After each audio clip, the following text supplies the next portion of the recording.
जाम साहब में मरहूम फ़कीर रब रखियो डायरी जे 40 जे मौके ते ताज़ियती मेड़ाको कोठायो वियो। फ़कीर रब रखियो डायरी यादगार कमेटी पारां कोठायल मेड़ाके जी शुरूआत कलाम पाक जी तिलावत सां करे मरहूम जी मग़फ़िरत लाइ दुआ घुराई वई।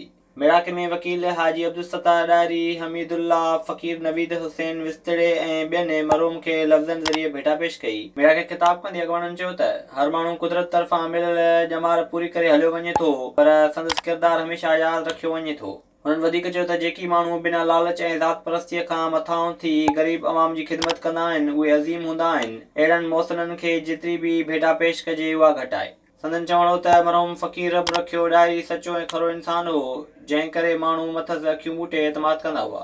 अॻवाननि चयो त फ़कीर रब रखियो डायरी पंहिंजे ज़िंदगीअ जो वॾो अरसो ग़रीब मिसकीन माण्हुनि जा मसइला वकालत ज़रिए हल करण जी कोशिशि कई ऐं कामयाबु रहियो। मेड़ाके जे आख़िर में मरहूम फ़कीर रब रखियो डायरी जे ईसाल सवाब लाइ लंगर पिणु विरायो वियो। विज़िट कयो अवामी आवाज़ मीडिया ग्रुप जी वेबसाइट awamiawaz.pk